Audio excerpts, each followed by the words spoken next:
하나님께서 그동안 잊혀져 있었던 세 친구에게 등장하셔. 엘리바스, 소발, 빌닷에게. 그러면서 너는 욥을 위로하지도 못했고 오히려 그를 정죄함으로써 고난을 더하게 했다라고 그 죄를 지적하시죠. 그리고 친구들의 말이 욥의 말만큼 옳지 않았다고 말씀하셔요. 이게 좀 놀랍죠. 근데 친구들, 이 세 친구들이 했었던 얘기들이 어떻게 보면은 더 모범적인, 아니 더 성경적인 말이었다라고 생각이 드는데 어떻게 하나님이 보셨을 때는 이게 왜 부정적이라고 말씀하신 건가요? 뭐 지금 말대로 그렇죠. 아까도 뭐 우리가 언급했지만 욥기 5장 17절에 보면 볼지어다 하나님께 징계를 받는 자에게는 복이 있나니 그런즉 너는 전능자의 징계를 업신여기지 말지니라. 이게 다 지혜 문학에서 나오는 내용이거든요. 뿐만 아니라 욥기 22장 21절에 보니까 너는 하나님과 화목하고 평안하라. 그리하면 복이 내게 임하리라. 진짜 우리가 많이 인용하고 듣는 말씀이잖아요. 그런데 왜 이러한 말들을 했던 친구들의 말을 하나님께서 부정적으로 평가하셨을까? 이런 거죠. 너무 너는 기계적으로 적용해. 이런 거야. 그러니까 하나님의 교리를 너무 기계적으로 적용하고 있어.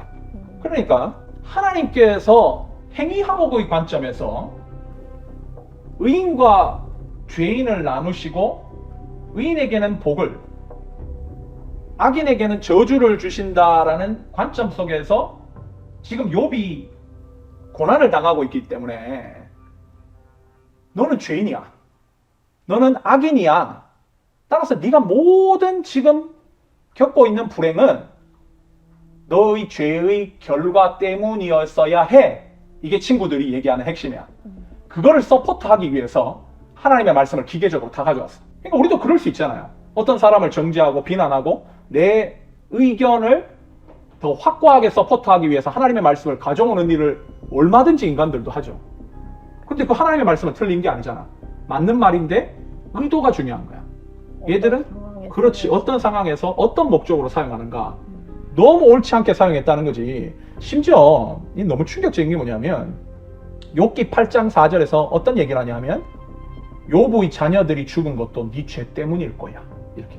이거는 자식을 잃은 부모에게 비수 정도가 아니죠. 거의 살인이죠, 이거는.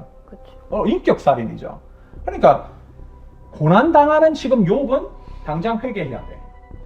그 회개하기 위해서 하나님의 말씀을 가져와가지고 넌 죄인이야? 너 회개해. 하고 얘기를 했다는 거지.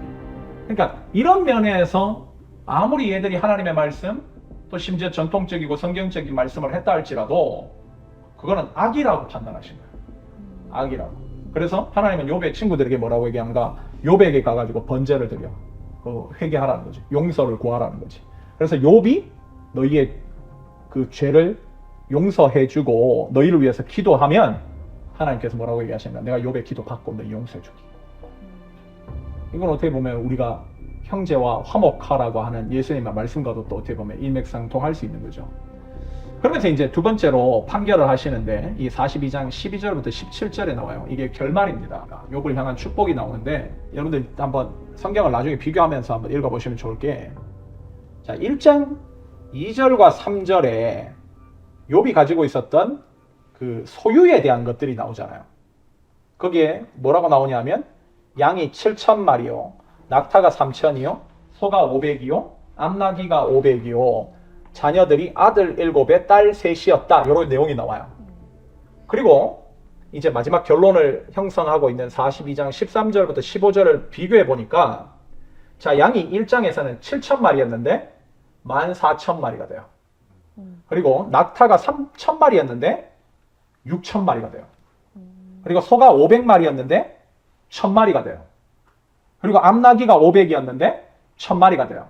뭘 의미하는 거예요? 두 배가 됐다는 거지. 갑절이 됐다는 거지. 그런데 아이러니한 거는 자녀만 아들 7에 딸 3이야. 그대로야. 이게 다시 낳은 거예요? 그렇죠. 다시 넣은 거지. 그러면은 우리가 지금 갑절이라고 얘기하면 자식도 아들 14세, 딸 6이 되어야지 이게 어떻게 보면 수미상관이라고 그러죠. 앞뒤가 맞잖아요. 근데 왜 자녀들은 2배가 아닐까? 이걸 가지고 또 학자들이 고민을 한 거예요. 왜 그럴까? 두 가지 이유가 있는데 첫 번째는 자녀는 재산이 아니라는 거야. 지금 소와 뭐라 해야 되나, 짐승들은 재산이잖아요. 물질적 재산이야. 근데 자녀는 물질적 재산의 카테고리에 넣을 수 없다는 거지. 왜? 그보다 훨씬 더 귀한 존재이기 때문에. 그러니까 이거와 카테고리가 다르다. 두 번째는 이미 2배라는 거예요. 자녀는. 죽은 자들까지. 왜냐면 죽지 않았으니까. 하나님 나라 가 있을 거니까. 따라서 영적으로 본다면 이미 2배야. 2배는 필요 없는 거야. 그래서 그렇게 했다라는 거죠. 근데 여기서 우리가 좀 조심해야 될 게 뭐냐면, 자, 지금 욥이 받은 복이 뭐야? 물질적인 복이 돼버리잖아요. 이렇게 된다면, 결론을 한다면, 그러면 이게 또다시 도는 거야. 하나님의 복은 물질인가? 여기에서 이게 함정이 걸리는 거야. 그러면 욥기는 의미가 없어져. 욥기에서 제일 중요한 거는 물질이 아니에요. 뭐냐? 관계입니다. 관계 회복. 이게 최고의 복이야. 하나님과의 관계 회복이 먼저 일어났고, 하나님께서 나타나셔서 회개시킴으로 말미암아 하나님과 욥과의 관계가 회복됐어. 그게 가장 큰 복이에요. 그리고 나머지 일어난 물질적인 것은 그가 살아갈 수 있는 환경을 다시 하나님께서 만들어주신 것 뿐이야. 물질적인 복이라고 한다는 것은 욥기의 포인트를 놓치고 있는 거죠. 뿐만 아니라 1장과 42장의 또 하나의 차이는 뭐냐면, 1장에서 여러분 딸의 이름이 언급됐어요? 없잖아요. 근데 42장에는 딸의 이름들이 열거돼. 아들의 이름은 없어. 딸의 이름이 연결되는데 어떤 의미냐? 이름이 어떤 거냐면, 이름이 참 발음하기도 어려워. 여미미야, 여미미. 중국어 여미미. 이 여미미가 뭘까 봤더니 인꼬예요. 인꼬 비둘기. 이건 몰라. 우리 쪽에는 없는 건데 인꼬 같은 새예요. 새의 이름이야. 인꼬. 예쁘겠지. 여미미. 그 다음에 그시야야. 그시야. 이거는 꽃입니다. 꽃. 그 다음에 게렌 합북. 이름이 너무 좀 이질적이야. 게렌 합북. 이건 뭐냐면 작은 화장품 상자야. 이런 뜻이. 이렇게 이름을 줬어요. 이건 뭘 의미하냐면 굉장히 아름다운 애들이라는 거지. 굉장히 아름다운 애들. 특별히 구약에서 딸의 아름다움은 하나님의 축복으로 여기죠. 그리고 42장 15절을 보니까 딸들에게도 기업을 줘요. 땅을 주는 거야. 유산을 남겼다는 거지. 원래 딸들은 기업을 안 주거든. 기업을 줬다. 이거 뭘 얘기하는 걸까? 욥의 눈이 달라진 거야, 이제. 딸들까지도 눈에 들어와. 왜냐하면 자기가 소외당해봤거든. 이틀 동안 하나님 앞에 소외당했다고 생각했잖아요. 그래서 소외당했을 때 친구들로부터도 소외당하고, 소외당해봤을 때의 아픔을 알잖아. 그러니까 이제는 소외된 인간들에 대한 시각도 열렸어. 이거 뭐냐? 하나님과의 관계 회복, 이웃과의 관계 회복. 이걸 암시하는 거지. 그러면서 욥의 마지막을 얘기하는 게 뭐냐면 140세를 더 살았다고 얘기해요.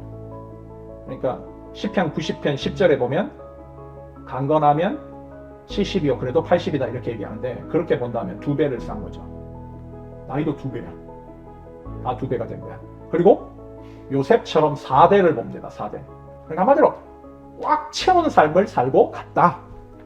요렇게 이제 마무리되는 거죠. 그럼 욥에서 우리가 받을 수 있는 교훈이 뭐냐? 이거 참 어려워요. 근데 이미 다 우리가 얘기했기 때문에 간단하게 정리하자면 하나님의 주권과 인간의 태도죠. 우리에게는 우리가 이해하지 못하는 일들이 너무 많이 펼쳐져. 그럴 때 우리는 어떻게 반응할 거냐? 이거에 대한 우리가 한번 생각을 하게 만드는 거고, 두 번째는 우리에게 지금 일어나는 알지 못하는 고난과 고통의 목적이 뭐냐? 의도가 뭐냐? 우리가 아까도 얘기했지만 생명의 길로 가기 위한 교육적인 목적이라고 한다면, 우리가 지금 당장의 그 이유를 알지 못하더라도 하나님을 잠잠히 기다리면서 찬양하는 그 엘리후의 말이죠. 그 말에 우리가 좀 더 귀를 기울이고 고난을 대해야 되지 않을까.